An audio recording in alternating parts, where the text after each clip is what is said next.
And we are live. Here we are. Good afternoon, everyone, and welcome to another edition of Poultry Keepers 360 podcast. Tonight, we're going to talk about a weird one. It's not something that you hear about often, but Jeff, Rip, and I was having a conversation the other week or two ago about it, and I was trying to help someone figure out what was wrong with their birds, and we finally came up with this. And you don't hear about it that often, right? I mean, I've only heard about it 4 or 5 times in 30 years of doing this. Okay. Um, and yeah, it can happen to anybody at any size and scale. So, Yeah, I mean, this person is a backyard chicken keeper. They may have 50 chickens, maybe not that many. So it's how do you say that word? don't ask me. Omphalitis. Yeah. Omphalitis. That's as close as I can get. There we go. But it's what a lot of people more commonly refer to, probably because you can say it a lot easier, is mushy chick disease. Or naval ill. Yeah. So, Because when they come out of the egg, like the egg sac is still attached to the navel. so yeah, pretty much everything when it's born for, a brief day or two, Yeah. the umbilical or the navel is open, right? Right. And and when you get weird pathogenic strains, it's just opportunistic. So, you just don't know when it's going to hit you, but it comes.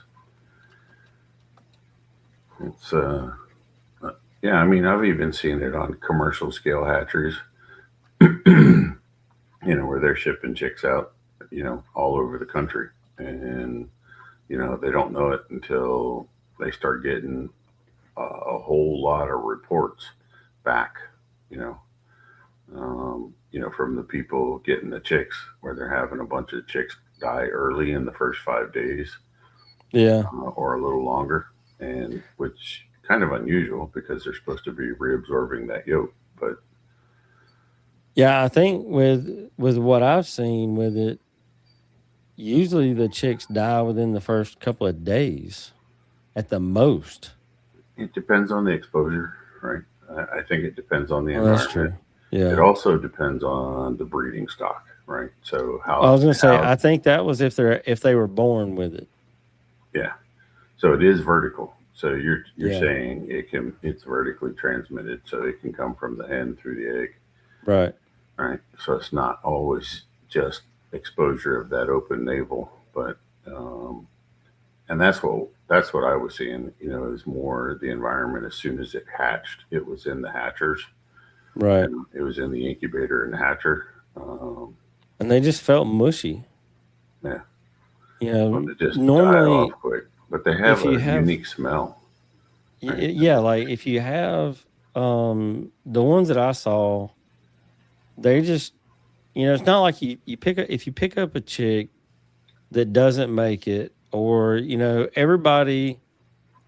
I'm not going to help a chick out of an eggshell and keep it, but I have helped one out and fed it to another animal, and like you can feel their structure, you can feel their body. There's something there. But with this, it's like one of those like a stress ball, only not that hard. It's like the bones didn't even make good cartilage, Right. right? They never firmed up. They just, It's really weird. but yeah, really a unique smell. And um, it's almost Um it's almost like they died before they died, kind I of was going to say a started decomposing. uniquely horrible smell. Yeah, yeah. So it can be vertical, but it is bacteria. Most commonly it's bacteria in the hatcher or even in the brooder. Um, There's some people who practice the deep bedding method for their brooders, where they'll reuse bedding, they'll stir it, mix it, and add some more to it. So you don't know for sure where it's coming from. A lot of times the hatcher, where the chick has got first exposure to the environment, but it can also still be in the brooder, depending on how the brooder is being managed. If it hasn't been sanitized, sterilized, all that. Well, so in this particular case, I asked the person. I said, "Well, let me ask you a whole bunch of questions so we can figure this out."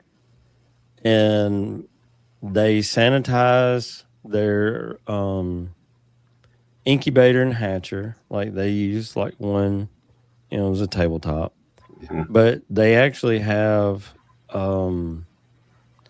Omnicide that they spray in it. I was like, oh, okay, this person's serious. So they do that when they clean out their incubator, and they even go as far as to spray peroxide on their eggs before they incubate them, which I'm like, come on now. They ain't born in a sterile environment. You're killing me. But what it boiled down to, we talked for a while, and this particular person had ran out of straw, didn't have any mulch, anything like that, and wanted good bedding or a soft bedding. So they put hay in there. And that was more than likely where the bacteria was caused. So when you do that, I had them move the birds out of the coop luckily they did have enough drop pens where they could temporarily hoard the birds in drop pens and go in and clean out the run, the coop, the nest boxes, everything.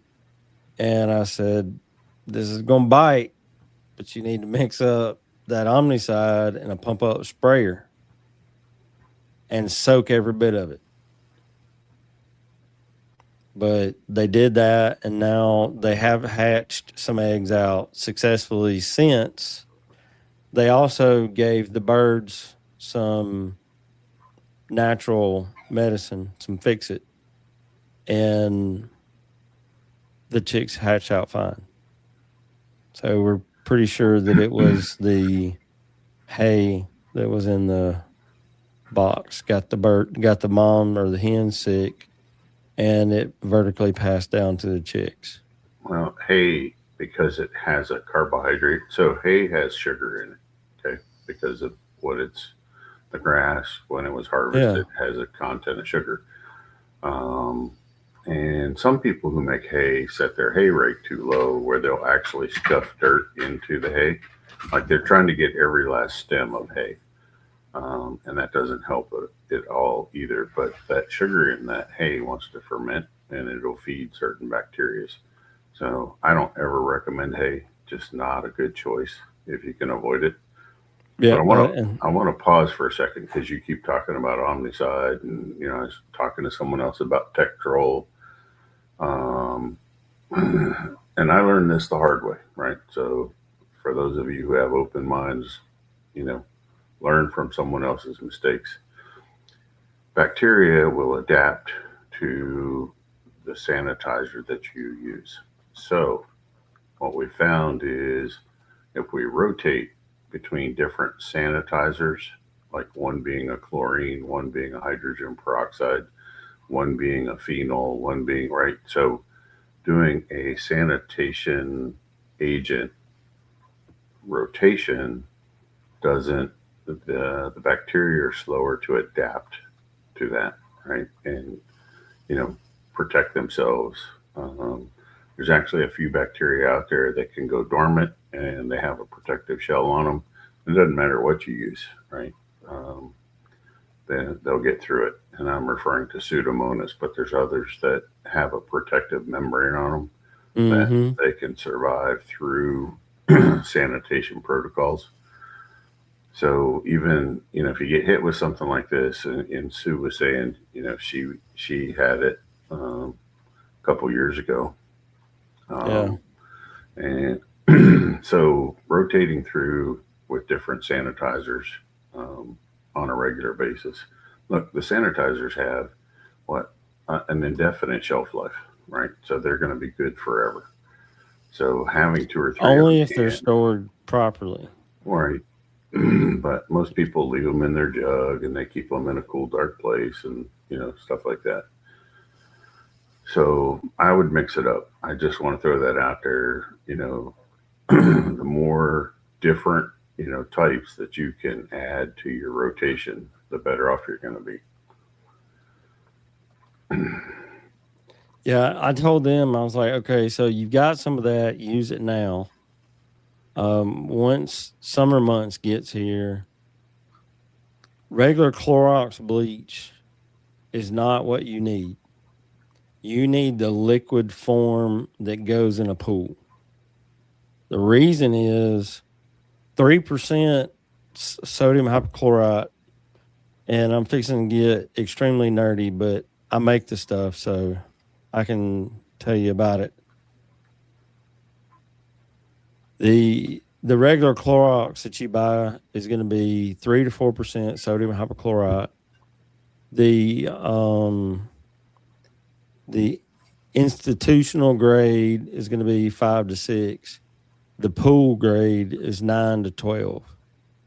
The 9 to 12 is what you need to kill anything. And it's also, when you're diluting it down, it's cheaper. But if you get a 2-gallon pump up sprayer, put the pool type gallon in there, and then put a gallon of water in there, you're still at a high enough percentage where you're going to kill bacteria. And when you do that, when you mix the two together, you need to spray it within a few minutes, because, little known fact, but if you take bleach, Clorox, or whatever you get from the dollar store, pour it in a glass cup, stick it outside on a summer day, within 24 hours is safe to drink. Within 48 hours, you should hardly even taste anything. And within 3 days, you won't even taste that it was anything but water, because it will off gas really bad. That's why the bottles are solid and they seal up. Just throwing that out there. Yeah, I just right, and I think everybody relies on chlorine-based disinfectants just a little bit too much. Mm-hmm. That's probably one of the easiest ones for the bacteria to adapt to.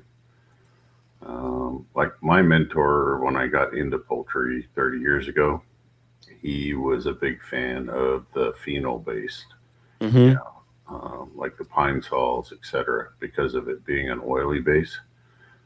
It had more sticking power and staying power, so it stayed Right. behind to be, continue fighting any type of bacteria growth.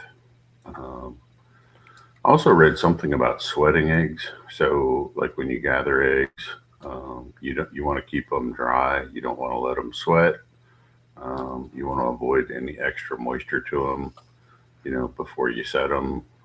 And also dirty eggs, like eggs that had manure on them, manure stains, things like that, were a much higher susceptibility. And I think that went two directions. It wasn't so much for the chick in that shell, but when they get hatched, with all the eggshells in there being in the hatching trays, Mm-hmm. the exposure to what's on, because your incubator and your hatcher are, running at a higher humidity and a higher temperature. You're setting up a petri dish, or an incubation chamber for bacteria as well as the chicks, right? Because you got a perfect growing climate in there. Um, so the dirty eggshells were, I think, more secondary exposure to the other chicks being hatched off Probably. that were triggering that. But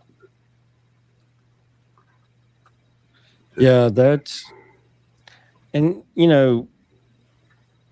cleaning eggs is not something that I recommend because it doesn't, it's not good. I mean, to me, you're taking the bloom off and that's what's protecting it until it comes out. But you need to have clean egg shells. If you got some poop on there, knock it off with your thumb. But I'm not washing eggs before I put them in the incubator. no, you shouldn't. But even where you flick it off with your thumb, that egg, if you're running into issues, that egg probably shouldn't get set either. Oh Um, yeah, I'll tell you the true. cleanest. I visited a guy in Texas once, right? And while I still maintain the man is half crazy, or even above that level, um, when I went to his hen house, right, and I saw how they did their nest boxes, how they did, everything in their procedure for collecting. He kept his nest boxes overfilled with the medium pine shavings. Now, so you already get the phenol, right? He's using pine shavings like you get at bale at Tractor Supply, not the large flake. He used the Mm-hmm. medium flake, right? And they were just chucked full, right? He kept spare bales of shavings, in the coops. Um, and if he ever had a mess, one pooped in there, whatever, cracked egg, broken egg, right? He wasn't afraid to reach in there, clean it all out, get it down to fresh and refill it. And I mean, he filled them to the point where they were brimming out over the edge of the nest box. Mm-hmm. But the number of eggs, and he had hundreds of hens, right? There was 500 hens to each one of the cotton wagons, and he had 3 or 4 cotton wagons running at a time. So we're talking 2,000 hens now, right? And the number of eggs that they had to clean or set aside was less than 1%. So, I mean, that's pretty huge, in that environment. And, the hens are coming in from outside, muddy feet, manure on their feet, whatever. So I was pretty impressed with that. Um, Yeah, but I mean that's because he goes to that extra extent. right. But, it, like I said, that was the most impressive I've seen. And, the number of clean eggs coming out of those boxes. And he went straight into the cartons with them, no washing, right? The number of eggs that they washed was minimal out of 2,000 hens. Less than 2 dozen eggs on an average day. Well, I So mean, if it was me, I would not want to do that either. no. And usually the eggs that he had to wash were the ones that were laid on the floor, with lazy hens, things like that. Um, Right. Not really the ones coming out of the nest box. And he would keep the ones that got washed for the family use because he had a big family. So it was easy to go through 2 dozen eggs a day. Oh, sure. But what else did you find on that? Let's see. So I found a pretty decent amount. Um, we've already talked about what it was, what causes it. It's like E. coli, Staphylococcus. Staphylococcus. Yep. Why the yolk shack has is the ideal growth for it is because of the lipids and the proteins. So we talked about, where it thrives. Yeah. We did talk about how it's vertically transmitted. It's also horizontally transmitted.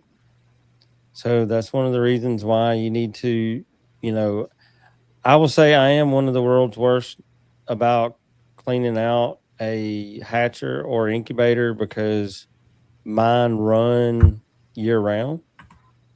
But I will say that it does need to be done.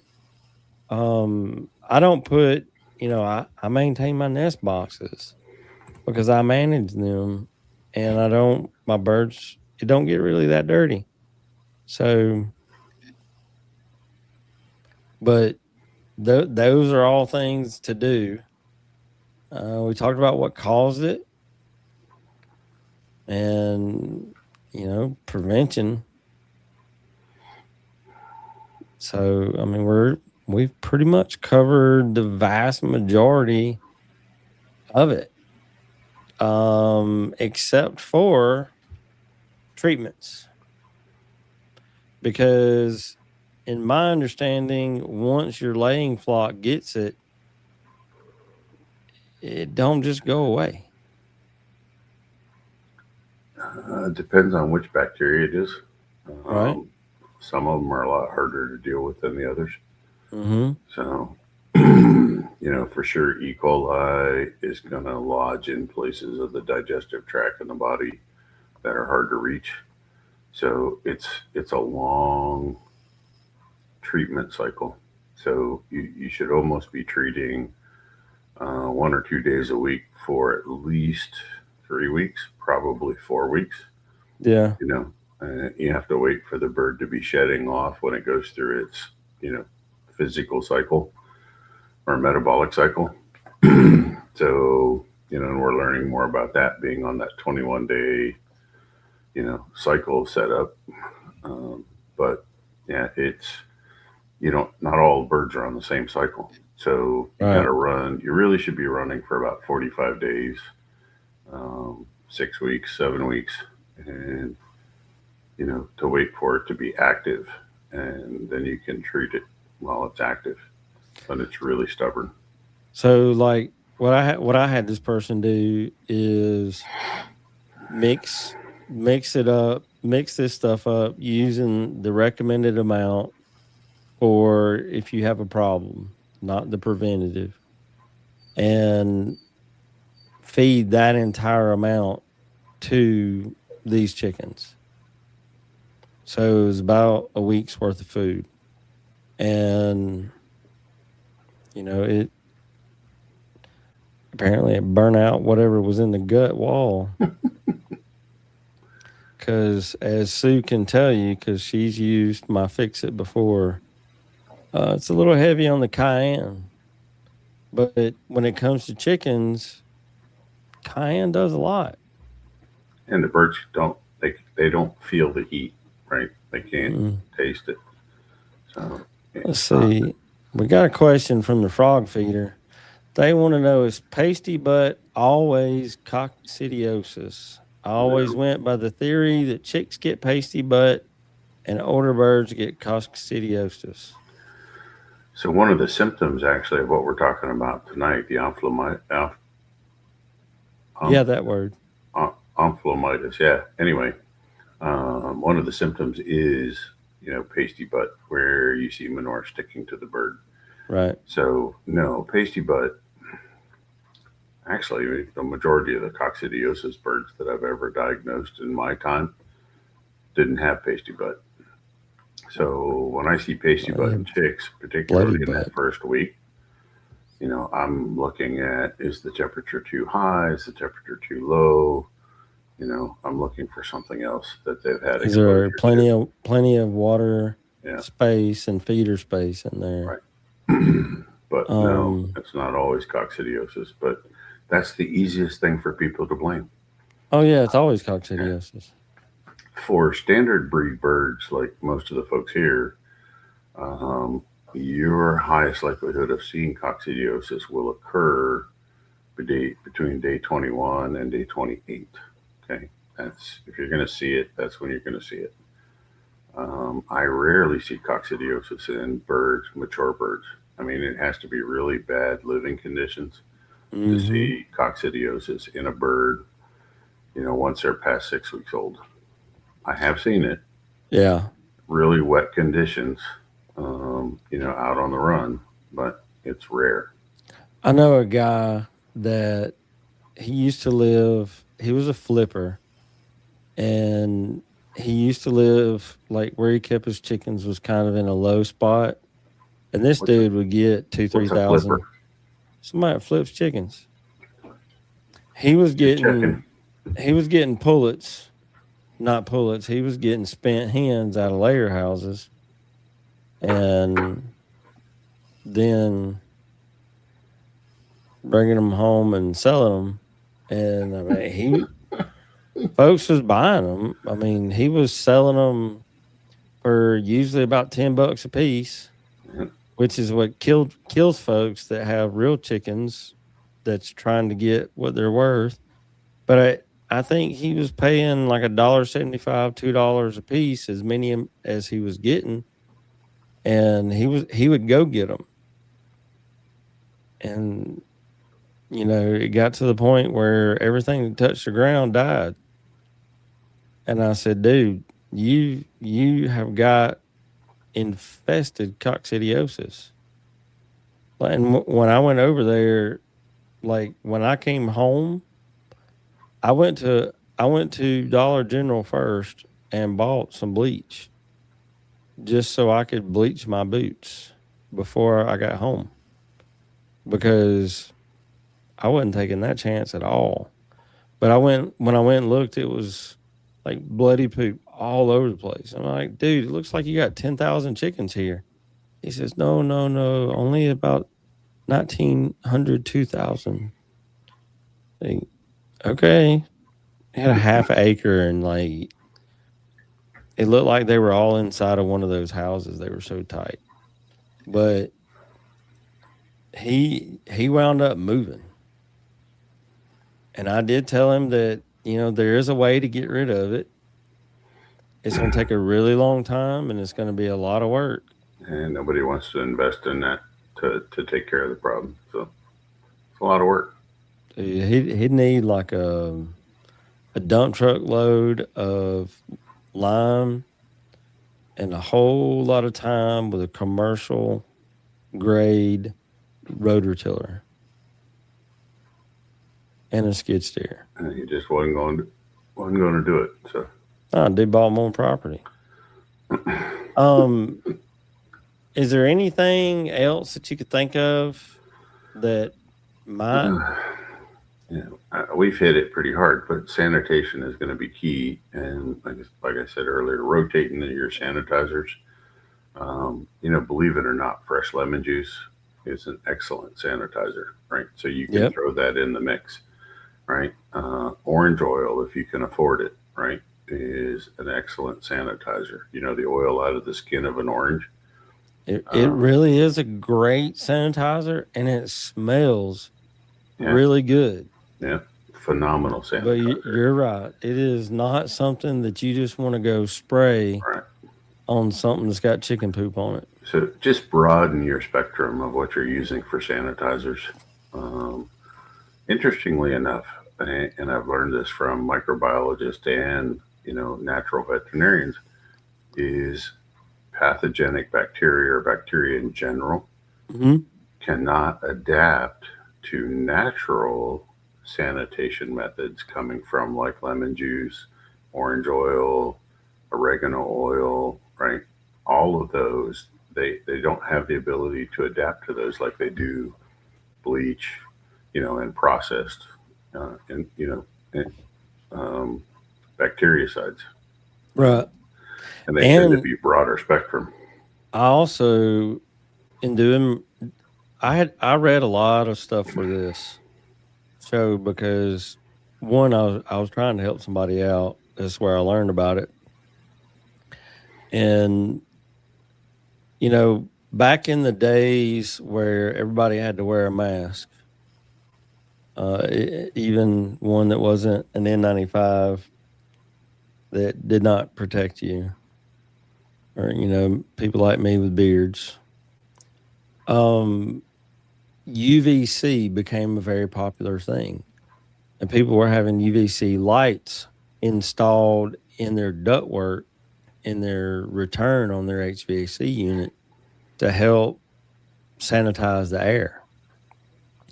And even now, some of the air scrubbers that you can buy has UVC lighting in it to help sanitize the air.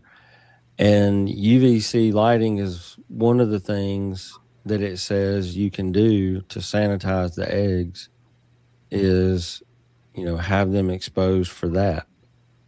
Now, there has not yet been a lot of research on how long, how bright, how intense, because I'm of the belief when you candle an egg, if you do it too many times, like a lot of people like to do, you might damage the eyes of the chicken.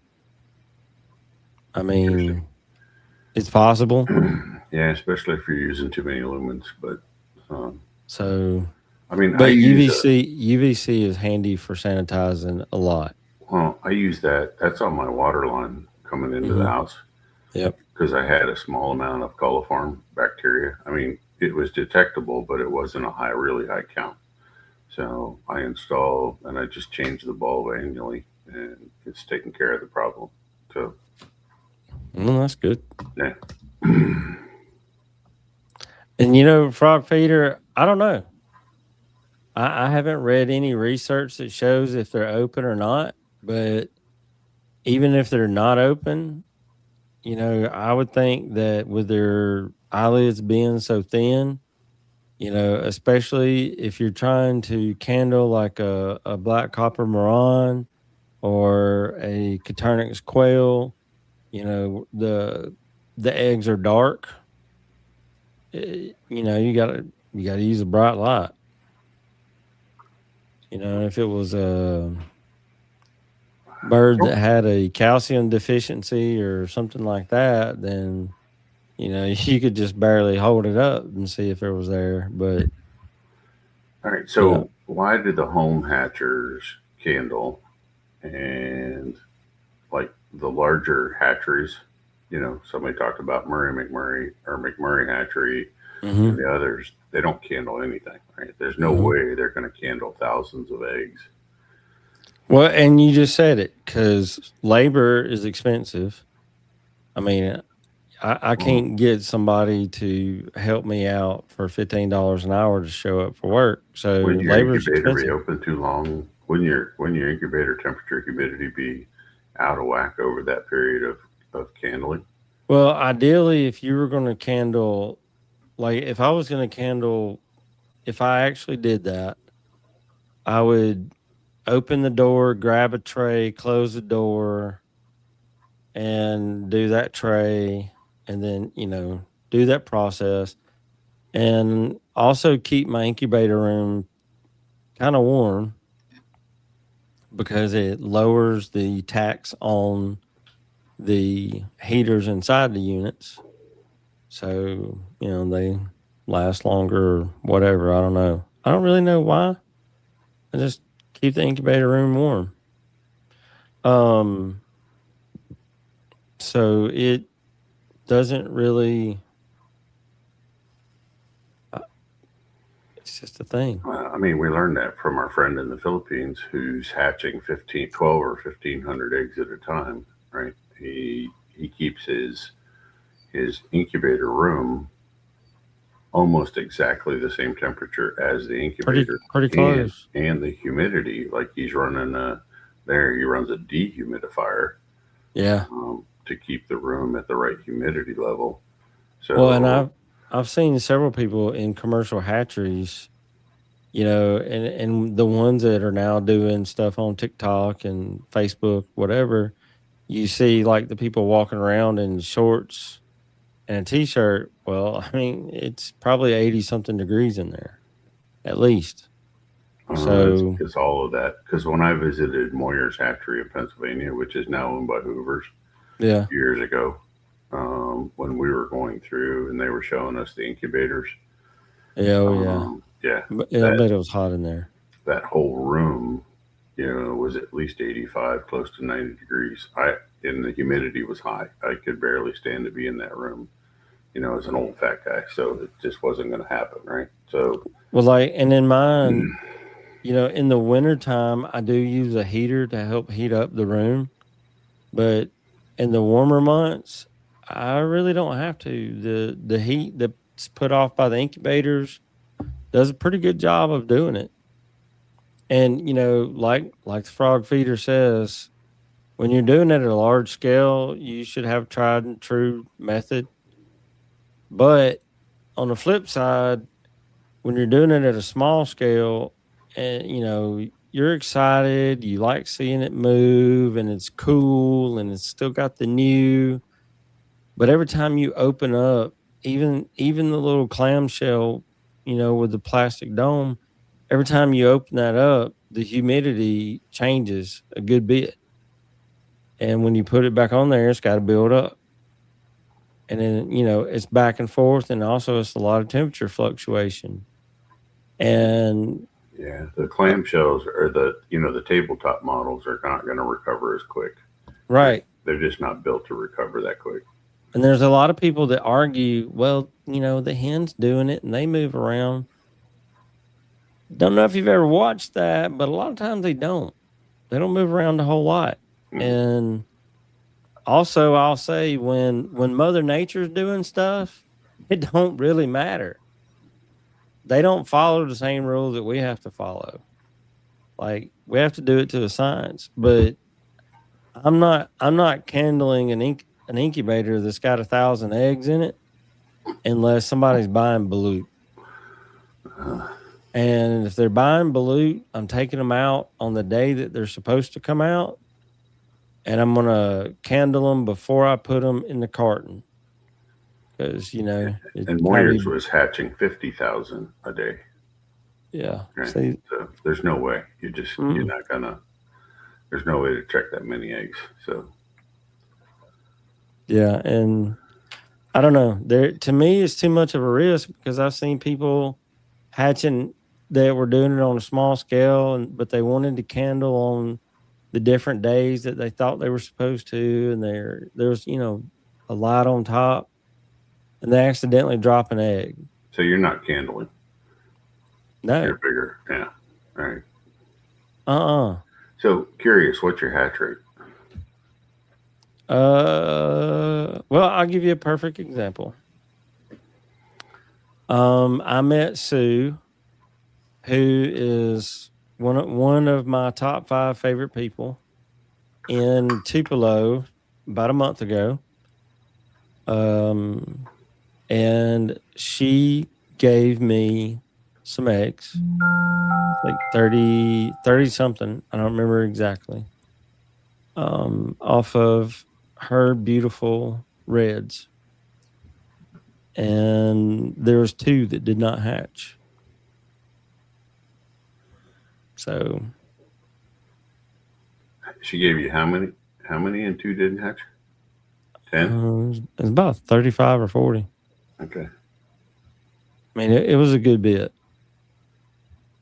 And I went back through the baskets, and they were, there was something in there, but it didn't. One of them pipped, but I'm not helping a bird out of the shell because I don't want weakness. That's not part of my program. I've told people that I have a breeding program, not a hospital. So, I'm pretty rough when it comes to that, but I don't. All the experienced breeders I've ever talked to, right? They've learned their lesson. They did it the first time, out of compassion, and they learned that it's just not worth it. It doesn't take long till they figure out that those chicks, if they're not strong enough to get out of the shell, they're not going to make it. They're never going to be part of your breeding program, right? So yeah. And also, speaking of that, I did a test because I had some pullets. Some of my breasts were pullets, and they had just started laying, and I wanted to see what their hatch rate was because I had them right next to the flock that they were going to join, and they were just starting to lay, so I wasn't really counting on a whole lot, but I collected eggs and I hatched, and I had a really good hatch. But out of my seasoned full-fledged hens, now I've got 6-week-old birds that growing like they should, look like they should, great birds. The pullets that hatched out are about the size of quail. The others are double that size. So that's another reason why you should fight the urge to hatch pullets. Well, did you weigh those eggs? Yeah. They were good. They were 55 grams, 56 grams out of the pullets. Oh, the ones in the pullets. Yeah. Did you weigh those? Yeah, they were 55ish. So they were on the light side. Yeah. Yeah. But I mean, I figured because it was with the amount of eggs that I collected out of them, it wasn't even an egg from all of them. You just So wanted to see what they happened. just started laying. I was curious if Yeah. the So what was rooster that? that was in there was already doing his job. What's a hatchery? The hatch rate was great. Okay. I mean, The I'd have reason to I'm look back asking, in my notebook, but the hatch rate was well over 85%. okay, the reason I'm asking this, right? So my goal when I started working with breeders, long before you and Rip, when Jim Adkins drug me into Sustainable Poultry Network, years ago, was the folks that I was working with, I was trying to shoot for an 80% rate of lay. Yeah. So you got 8 out of every 10 hens on a regular basis, Yeah. 80% hatch or 80% fertility and 80% hatch. Right. And if I could hit the 80 mark, I felt like I was doing a good job. Right. That was the threshold where I felt like I was achieving my goals in helping breeders. So, Well, I mean, if you can ship eggs, a lot of people say, oh, well, shipped eggs averages 50%. Well, I'm going to tell you right now, you can ship eggs from Oklahoma to Alaska and get a 75% hatch. yeah.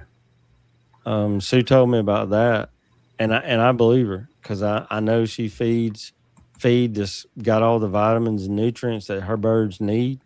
You can look at the birds and tell it, and they. I believe it. That's just all I can say. Right. I know people that have. Now, there's some breeds you can't get 80 out of, right? It's just not going to happen. So, No, I mean they're they known for that. yeah, but they've been bred to be show animals. So, the people haven't focused on what they were meant for, which was laying eggs, right? So it's just hard to get that number. So yeah, You know, there's some lines of showbirds that kind of they forgot the dual purpose part, yeah, and I they think the just call ducks are the worst, right? I don't went on really the have look part. yeah. The folks I'm helping with the call ducks are really the hardest ones. Uh-huh. They don't want to lay, they don't want to, right? You know, they're really poor layers. They're really picky about mating.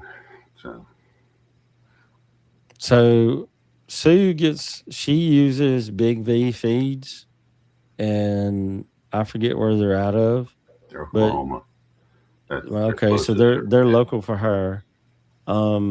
Their feed by itself, they have some that's pretty decent. They have some that's budget friendly, but All she the feed companies uses do that. breeder supplement, like she says. She been listening to us. Yeah. I will say she does have a rooster named after Rip, 2 of them, and she has one named after Jeff. No way. No Yes, way. way. You better cut There is his a head off. He ain't gonna be there. worth a shit. I asked her if it was a coal, and Yeah. she looked at me and she says, I ain't feeding a coal past the dinner table." She posted a picture the other day of one of the perfect coals because that son of a gun tanned over great when it was in the oven. Let's see. Okay, so Jeff is a Krevker. That's probably because I have more hair than Rip. Yeah. That's the only thing I can figure. Yep. But I mean that's what she does because you know the vitamins and stuff is the proof is in the pudding, and it's no different than a person. And I was trying to talk to a lady about this the other day, and I asked her. I said, "Well, let me ask you a question." And she said, "Okay." I said, "Do you have any kids?" And she said, "Yeah, I have 3." I said, "All right, great. Were they all accidents or were they planned?" She said, "Well, one was planned." I said, "Perfect. Did you do anything differently when you were, you know, trying to make that happen?" And she said, "Oh yeah, I got on prenatal vitamins and I started doing this and I started doing that." I said, "There you go." And she was like, "What do you mean?" I said, If you start feeding your breeders right, adequate levels of vitamins, all that good stuff, 4 to 6 weeks before you start hatching out their eggs, all that vitamins and all the nutrients and stuff. Number one, it helps with the fertilization, it helps with the production, and it also helps have a strong chick. Just like it helps you get pregnant, helps you have a baby. Like chickens and people aren't a whole lot different when We're it all comes to a lot of monogastrics. that. Yeah, we're all monogastrics, and we're both carnivores. So So, and so they were like, she said, like, she didn't say anything for probably a solid 30 seconds. And then she says, "I would have never thought about it that way." I said, "A lot of people don't." And, I've tried to think of different ways to explain it to make people think.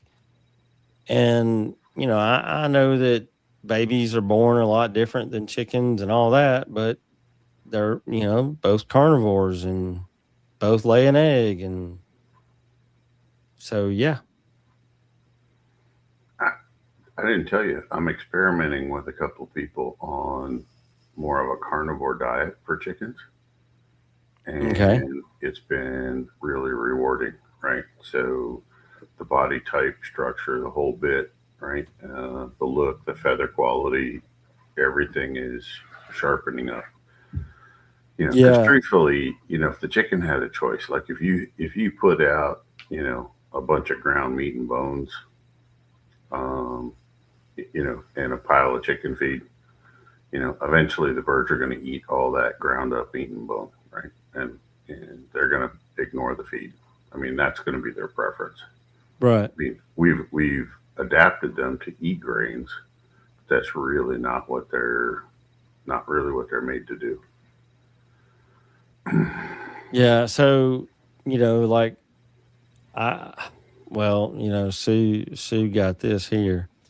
I was going to say, if you're a deer hunter or any kind of animal hunter, you take what you want of that harvest and put the rest of it in your chicken run and see how fast that thing gets cleaned off. Yeah, they're all in, right? And they'll pick those bones clean, right? Sinew, everything, Yeah. tendons, ligaments, sinew. They're all in. So it's just kind of people don't think about it. I think Mike Lotzer was one of the first people who did that.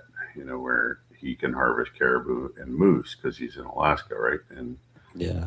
once he cuts off everything he wants for the freezer, he puts the carcasses in there. The chickens just clean it right down to nothing. And you Hmm. don't even have a big flock, but it's cold enough he can leave it in there for a long time, right? And they'll work at it, a good part of the winter. And But, that gives them one of the very important parts of a chicken's diet is animal protein. uh, You we know it. know, But like, yeah, fish meal is a very big thing in good chicken feed. It's a natural way to get a lot of vitamins and amino acids. It's an animal based protein. You know, I'm sorry, but I'm not going to Burger King and getting a fake Whopper. I want the real deal. 90% of commercial chicken feeds out there do not have any type of meat protein in them, right? It just, they don't do it. Because there was a swing by the public who were raising chickens for vegetarian fed. I don't know who got that started. I don't know how that got in people's minds, but somewhere along the line, they tried to turn a chicken into a vegetarian, and they're the furthest thing from a vegetarian. So, anyway, you got anything else on that omphalitis, No, mushy just chick? make sure that you essentially manage your flock. Keep things clean. They don't have to be perfect, but one of the things that really, well, if I look at my copy, if you can see this of Jeff's book, that's got a ridiculous amount of things tabbed in it. One of the things that he said that really resonated with me is, if it's not good enough for you, then why do you expect your chicken to live in it? And, I'm not saying that your chickens need a 5-star condo, but, if push come to shove, if you wouldn't camp out in their coop for a night, then why do you expect them to? Yeah. I mean, Yeah. there's some nights, even with my dogs, seeing something in the distance and jumping the fence, or I think one of my turkeys has Tourette's, because it'll just gobble in the middle of the night for nothing. But even with that, there's been plenty of times that I would have much rather go sleep in my hammock in my chicken yard than listen to two twins scream and cry. But Speaking of dogs, do you know anybody looking for a good yard dog, chicken yard dog? So Ginger, our mutual friend, still yeah. has two that she would love to find a good home for. She doesn't advertise them because she doesn't want them to be bait dogs, for the dog fighting. She wants to find them a good home, but I'm gonna tell you right now, if somebody got one of those dogs for fighting, they would be sadly disappointed. Yeah, because they'll fight, they'll guard, right? But they're protective. Yeah, but they're not. Yeah, they're pretty docile otherwise. Like, if my toddler's outside playing on her playset and UPS comes, he ain't putting it on the porch. He's putting it by the mailbox. Yeah. Because, Buddy will literally just sit between the truck and her, and pretty much be like, I dare you. Anyway, if you know anybody who needs a dog that's been raised on a chicken farm, yep, with chickens and turkeys and all that, good dog, knows how to work. Right. And an Anatolian Shepherd is an amazing dog. I love mine. Yeah. Actually, the combination of a Pyrenees and an Anatolian works very well. I will agree. The Pyrenees barks to scare things off, right? And guards well. Meanwhile, the Anatolian is sneaking around behind it to kill it. Mm-hmm. So, yeah, they work really good as a tag team. But anyway, I've actually seen that happen. It was not a pretty sight. Well, and that's how that dog was raised, right? The Pyrenees does all the barking to scare things off. Mm-hmm. And meanwhile, the Anatolians are sneaking around behind it. I was going to say, the Anatolian takes care of what don't get the message. Right. And then in the morning, they wake up to, a dead fox or a dead coyote or a dead whatever, carcass laying out there. There ain't much left but the paws and the snout. So, yeah. Mm-hmm. It was amazing. Anyway, people didn't need to hear all that, but anyway. All right. But I will say, even though it's not on the show topic, having a good dog with your birds, even if your birds are in breeder cages, because raccoons will sneak in, they'll do all kinds of stuff. Ever since I got my 2 dogs, I have not had a single problem of anything except for mice and the snake. They do not. They didn't help me out a whole lot with copperhead. Well, they don't recognize those as a threat. Right? They're looking for something on 4 legs. Yeah. And a bigger size. Right? Yeah. So, but luckily, my judge did find that. All right. All right, that's it. That's Guys, what we are, if there's a topic that y'all would like for us to talk more about or address or help you figure out or anything like that, feel free to reach out to one of us on social media and be like, hey, could you guys talk about XYZ? And we like, Jeff and I do shows a couple times a week just because we like to educate folks on birds. We like to talk about chickens. Happy to. So do it every day, all day, yep. Most days. That's right. Let's see. One last comment. My dog is so good with chickens, she will stop the bachelor roosters from squabbling. Oh, heck yeah. That is pretty awesome. Stops the bigger chickens from picking on I can't pronounce it. But I will say that a good mutt and a Heinz 57 dog really has its place too. Yeah, that's what I got. So y'all have a good night, and we'll see y'all in a couple of weeks. See you in 2 weeks.